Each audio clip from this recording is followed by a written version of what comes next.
Hello दोस्तों, स्वागत है आपका मेरे YouTube चैनल परीक्षा प्लान में। तो आज की वीडियो में विज्ञान के उन प्रश्नों को हल करेंगे जो नवंबर 2012 वाले पेपर में आए थे। तो चलिए वीडियो को शुरू करते हैं। यदि आप चैनल पर नए हैं तो चैनल को सब्सक्राइब कर लीजिए।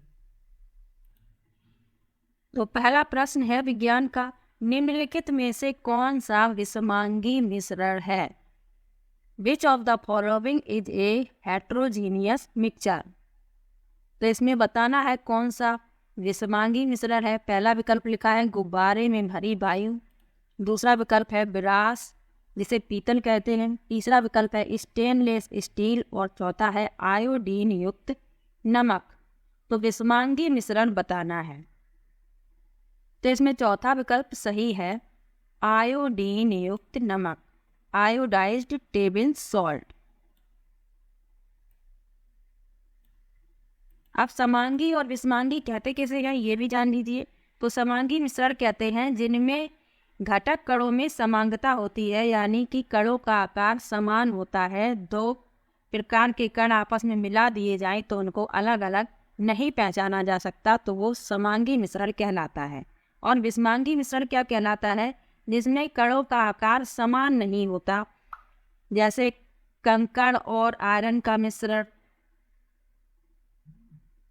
चीनी और बालू का मिश्रण, इसमें अलग अलग कणों को देखा जा सकता है, तो ये विषमांगी मिश्रण है। और प्रश्न में विषमांगी मिश्रण पूछा गया है, इसलिए चौथा विकल्प इसमें सही है। अगला प्रश्न लिखा है, किसी चुंबक को लौह रेतन तथा सल्फर पाउडर के मिश्रण में फिराया गया, परीक्षण करने पर यह पाया गया कि पहला विकल्प है लौह रेतन चुंबक के उत्तर ध्रुव तथा सल्फर दक्षिण ध्रुव की ओर आकर्षित होते हैं, दूसरा विकल्प है लौह रेतन चुंबक के दक्षिण ध्रुव तथा सल्फर उत्तर ध्रुव की ओर आकर्षित होते हैं, तीसरा विकल्प है लौह रेतन ही समान रूप से चुंबक के दोनों ध्रुवों की ओर आकर्षित होती है, और चौथा विकल्प है लौह रेतन दोनों ध्रुवों से आकर्षित होती है तथा सल्फर चुंबक के बीच में चिपक जाती है। तो लौह रेतन का मतलब है लोहे का बुरादा, और चुंबक लोहे को अपनी ओर आकर्षित करता है, तो इसमें तीसरा विकल्प सही होगा कि केवल लौह रेतन ही समान रूप से चुंबक के दोनों ध्रुवों की ओर आकर्षित होती है। सल्फर चुंबक पर नहीं चिपकता है, इसको याद रखिएगा, केवल लोहे के कण चुंबक पर चिपक जाते हैं। तीसरा विकल्प इसमें सही है, तीसरा विकल्प सही होगा। Only the iron filing get attract equally to both poles of the magnet, तीसरा विकल्प सही है। अगला प्रश्न देख लेते हैं। लिखा है, यदि आप किसी भली भांति प्रकाशित पेंटिंग के प्रतिबिंब को दीवार पर प्रक्षेपित करने के लिए कहा जाए तो आप इस उद्देश्य के लिए निम्नलिखित प्रकाशीय युक्तियों में से किसे चुनेंगे? पहला विकल्प लिखा है समतल दर्पण, दूसरा है उत्तल दर्पण, तीसरा है अवतल लेंस और चौथा है उत्तल लेंस। तो इस प्रश्न में चौथा विकल्प सही होगा, उत्तल लेंस, कॉन्वेक्स लेंस। अगला प्रश्न है, नीचे सारणी में किसी यात्रा के विभिन्न समयों पर ओडोमीटर के पाठ्यांक दिए गए हैं। समय दिया गया है, ओडोमीटर का पाठ्यांक दिया गया है, और लिखा है वाहन की मीटर प्रति सेकंड में चाल है। तो इसको सॉल्व करेंगे तो पहला विकल्प इसका सही होगा, 10 मीटर प्रति सेकंड।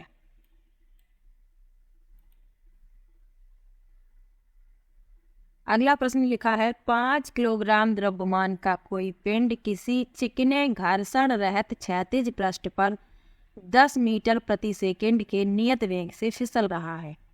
इस पिंड को इसी वेग से गति करने के लिए आवश्यक बल है। पहला विकल्प लिखा है 0 न्यूटन, दूसरा है 50 न्यूटन, तीसरा है 250 न्यूटन और चौथा है 500 न्यूटन।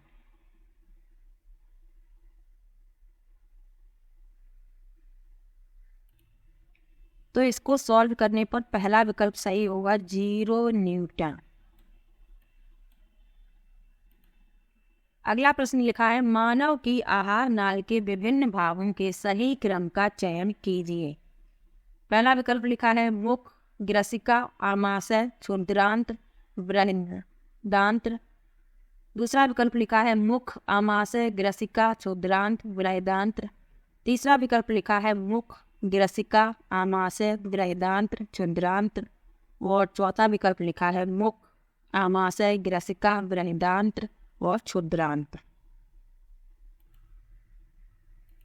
तो आहार नाल का जो सही क्रम है वह है, सबसे पहले है मुख, फिर है ग्रसिका, फिर आमाशय, क्षुद्रांत्र जिसे छोटी आंत कहते हैं और बृहदांत्र जिसे बड़ी आंत कहते हैं। तो इन दोनों बातों को याद रखना है, पहला विकल्प इसमें सही है।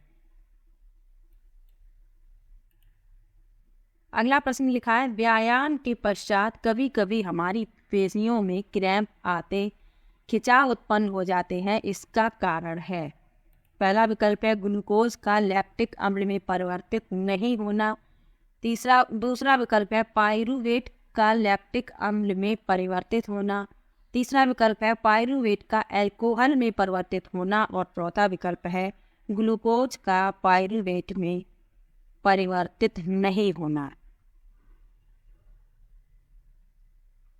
तो इस प्रश्न में दूसरा विकल्प सही होगा कि पाइरूवेट का लैक्टिक अम्ल में परिवर्तित होना। जब व्यायाम करते हैं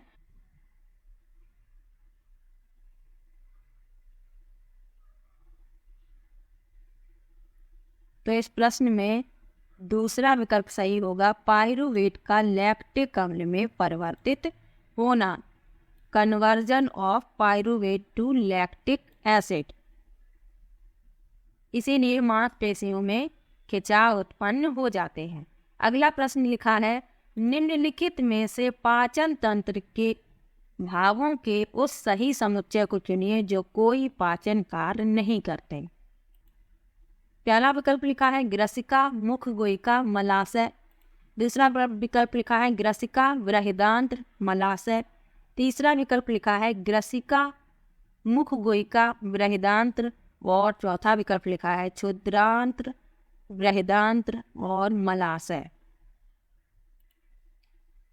तो प्रश्न में पूछा गया है कि पाचन तंत्र के भागों के उस सही समुच्चय को चुनिए जो कोई पाचन कार्य नहीं करता। तो ग्रसिका, बृहदांत्र और मलाशय दूसरा विकल्प इसमें सही होगा।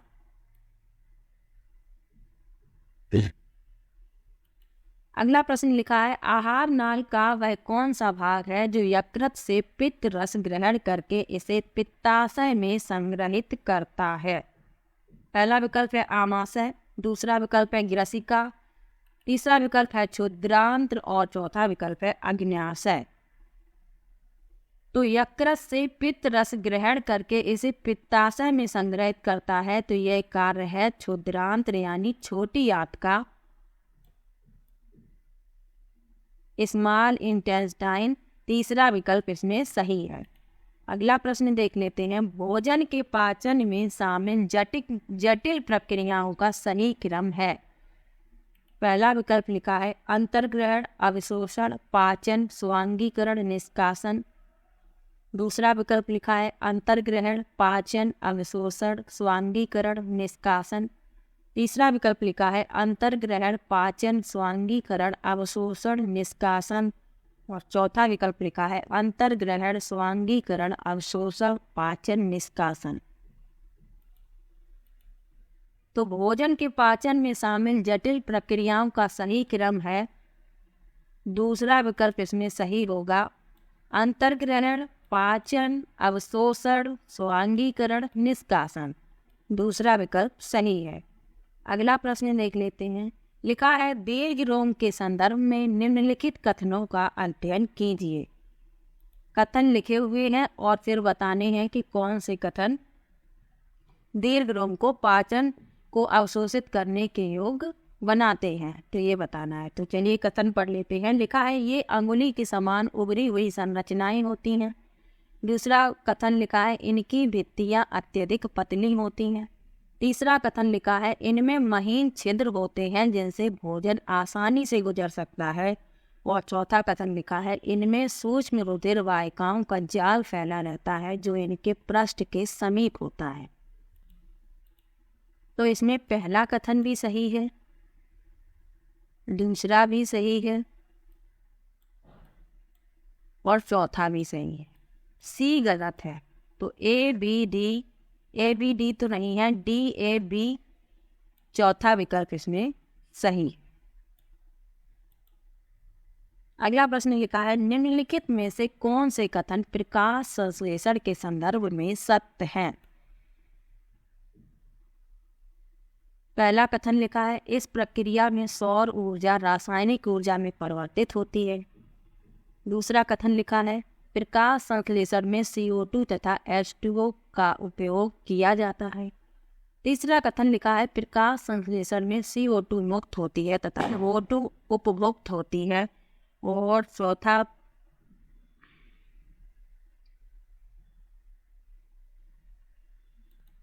चौथा कथन लिखा है कि प्रकाश संश्लेषण में O2 मुक्त होती है तथा कार्बन मोनोऑक्साइड उपभुक्त होती है, यानी खपत होती है कार्बन मोनोऑक्साइड की।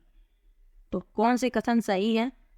पहला सही है, ए और बी, ये दोनों गलत है, इसलिए इसका पहला विकल्प सही होगा, ए और बी।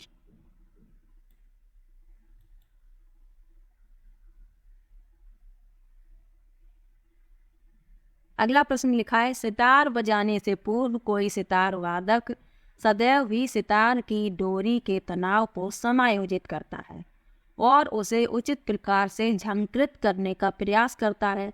ऐसा करके सितार वादक समायोजित करता है। पहला कथन लिखा है, सितार की डोरी द्वारा उत्पन्न ध्वनि की प्रबलता। दूसरा लिखा है, कंपन का आयाम। तीसरा विकल्प लिखा है, ध्वनि की तीव्रता। और चौथा विकल्प लिखा है, सितार की डोरी का तारत्व। तो इस प्रश्न में चौथा विकल्प सही है, सितार की डोरी का तारत्व। Pitch of the string of sitar. अगला प्रश्न देख लेते हैं, भारी बोझा उठाने वाले कुली सदैव ही अपने पास एक लंबा कपड़े का टुकड़ा रखते हैं। अपने सिर पर बोझा को रखने से पहले वे इस कपड़े को गोल चकती की आकृति में लपेटकर अपने सिर पर रखकर उस पर बोझ रखते हैं। ऐसा करके वे, पहला विकल्प है, अपने सिर से बोझ के संपर्क क्षेत्र को बढ़ा लेते हैं। दूसरा विकल्प है, अपने सिर पर बोझ द्वारा लगाए गए बल को घटा लेते हैं। तीसरा विकल्प है, बोझ का प्रणोद घटा लेते हैं। और चौथा विकल्प है, संभावित चोट से अपने सिर का बचाव कर लेते हैं। तो इस प्रश्न में पहला विकल्प सही है कि अपने सिर से बोझ के संपर्क क्षेत्र को, व contact of the load of luggage with their head. पहला विकल्प इसमें सही है। अगला प्रश्न देखते हैं, लिखा है, वनों के संरक्षण के लिए एक सफल कार्यनीति आवश्यक है। इस कार्यनीति में शामिल होना चाहिए। पहला विकल्प है, वनों के सभी भौतिक एवं जैविक संगठनों के संरक्षण के लिए व्यापक कार्यक्रम। दूसरा विकल्प है, शाकाहारियों का बचाव। तीसरा विकल्प है, उपभोक्ताओं का बचाव। और चौथा विकल्प है, उच्चतम पोषी स्तर के जंतुओं अर्थात शीर्ष के मांसाहारियों का बचाव, क्योंकि वे शाकाहारियों पर सीधे निर्भर होते हैं। तो प्रश्न में पूछा गया है, वनों के संरक्षण के लिए सफल कार्यनीति। तो इसमें पहला विकल्प सही होगा कि वनों के सभी भौतिक एवं जैविक संगठनों के संरक्षण के लिए व्यापक कार्यक्रम। पहला विकल्प इसमें सही है। अगला प्रश्न लिखा है, कुछ डायनासोरों के पर थे, यद्यपि वे उड़ नहीं पाते थे, परंतु पक्षियों के पर होते हैं जो उड़ने में उनकी सहायता करते हैं। विकास के संदर्भ में इसका अर्थ यह है कि पहला विकल्प लिखा है, सरीसृपों का विकास पक्षियों से हुआ है। दूसरा विकल्प है, पक्षियों का विकास सरीसृपों से हुआ है। तीसरा विकल्प है, सरीसृपों एवं पक्षियों के बीच कोई विकासी संबंध नहीं है। और चौथा विकल्प है, दोनों ही जीवों में पर संजात अंग है। तो इस प्रश्न के लिए दूसरा विकल्प सही होगा कि पक्षियों का विकास सरीसृपों से हुआ है। दूसरा विकल्प इसमें सही है।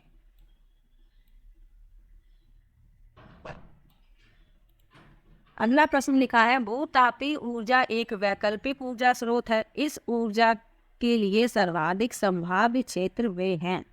पहला विकल्प है जो तटीय क्षेत्रों के निकट हैं, दूसरा है जहां कोयले की खानें हैं, तीसरा है जहां तापीय विद्युत संयंत्र हैं और चौथा है जो भूपर्पटी में तप्त स्थलों के ऊपर है।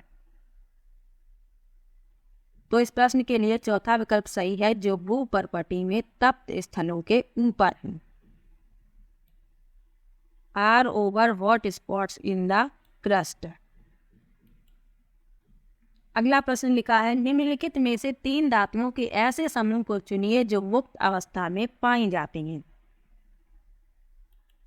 पहला विकल्प है एल्युमिनियम कॉपर सिल्वर, दूसरा है गोल्ड आयरन सिल्वर, तीसरा विकल्प है कॉपर गोल्ड आयरन और चौथा विकल्प है सिल्वर गोल्ड प्लेटिनम।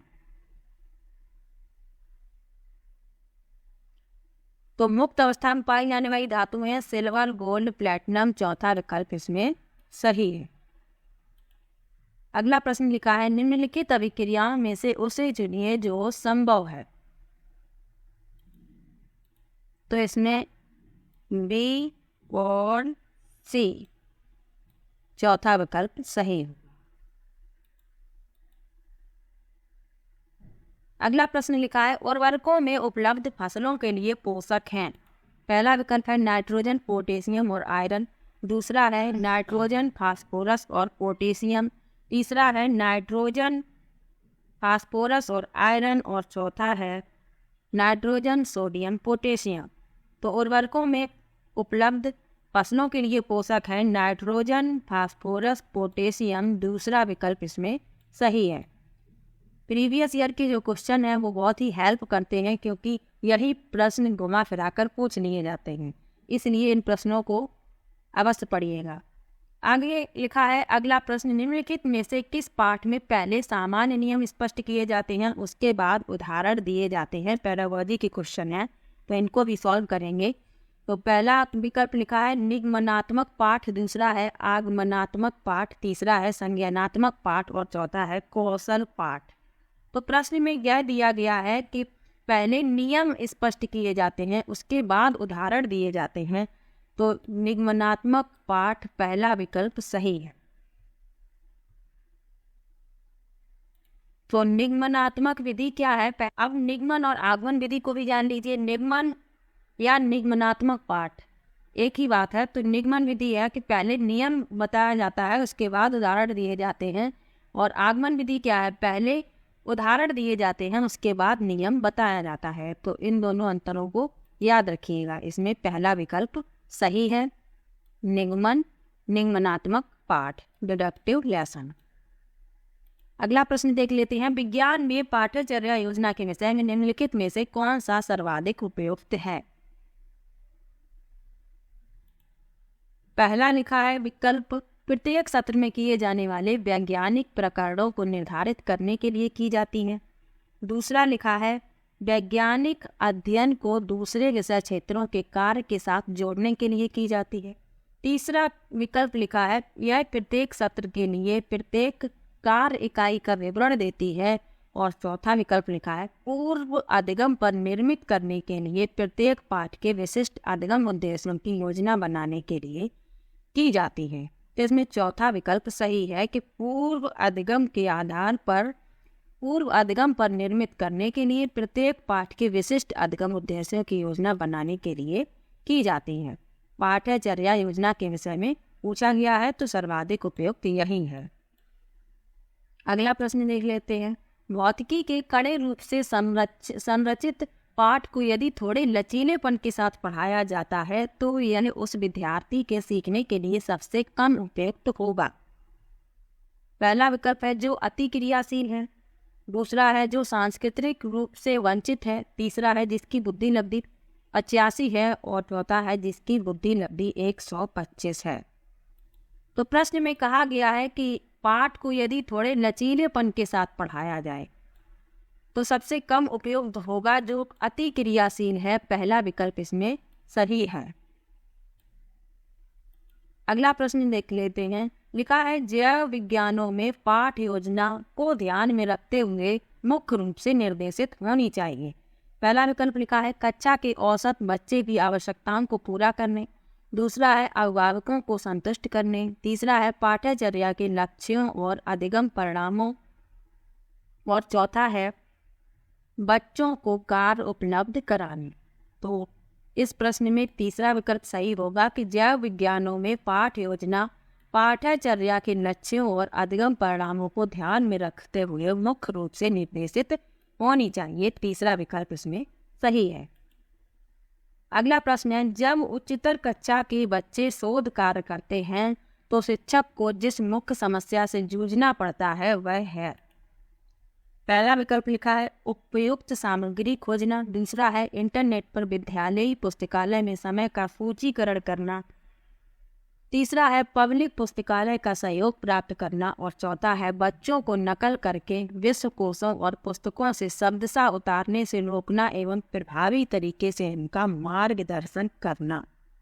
तो इसमें चौथा विकल्प सही है कि बच्चों को नकल करके विश्वकोशों और पुस्तकों से शब्दशः उतारने से रोकना एवं प्रभावी तरीके से इनका मार्गदर्शन करना। अगला प्रश्न लिखा है शिक्षण की प्रोजेक्ट पद्धति के दर्शन के साथ सर्वश्रेष्ठ से संबंधित है। पहला विकल्प लिखा है मैक्स रैपर्टी,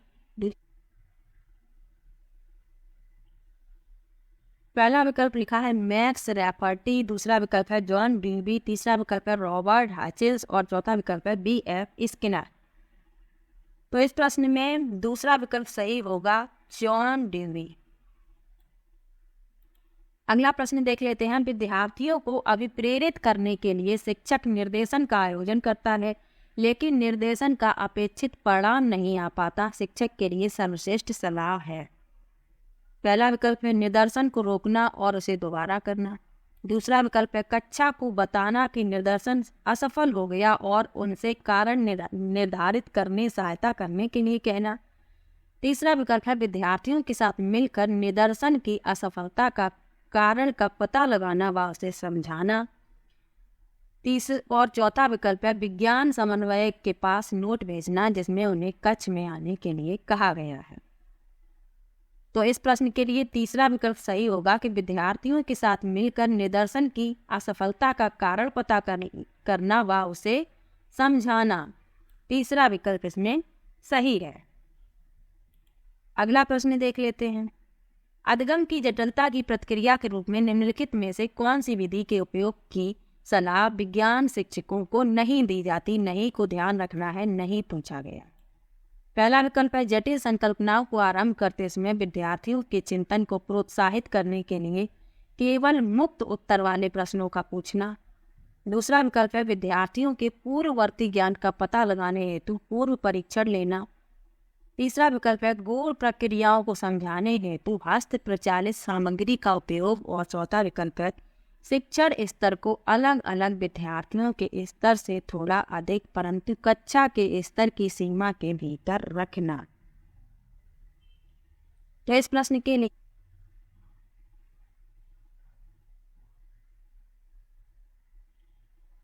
प्रश्न के लिए पहला विकल्प सही होगा जटिल संकल्पनाओं को आरंभ करते समय विद्यार्थियों के चिंतन को प्रोत्साहित करने के लिए केवल मुक्त उत्तर वाले प्रश्नों का पूछना। अगला प्रश्न देखते हैं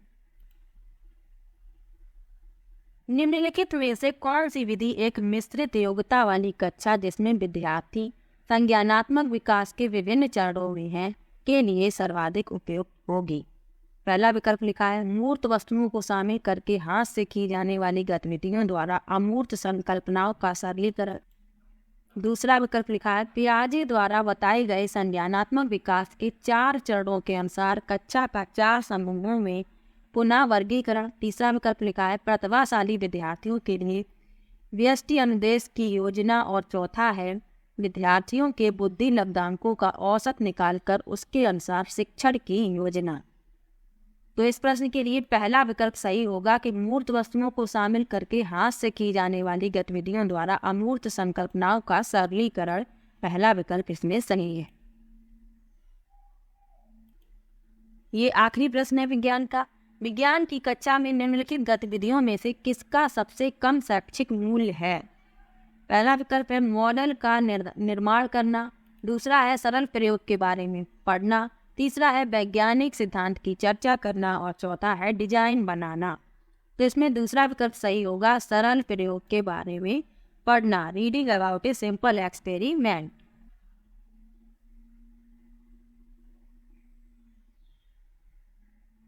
तो आज की वीडियो में नवंबर 2012 में जो पेपर हुआ था उसको सॉल्व किया है। डेली प्रीवियस ईयर के एक एक पेपर को सॉल्व करेंगे, क्योंकि प्रीवियस ईयर के जो क्वेश्चन हैं वो बहुत हेल्प करते हैं। इन्हीं प्रश्नों को घुमा फिरा कर पूछ लिया जाता है, इसलिए इनको पढ़ना बहुत आवश्यक है। तो आज का ये वीडियो यहीं पर समाप्त होता है। वीडियो कैसा लगा कमेंट बॉक्स में जरूर बताइएगा। वीडियो को लाइक, चैनल को सब्सक्राइब करना मत भूलिएगा। मिलते हैं एक और नई वीडियो के साथ, तब तक के लिए बाय बाय।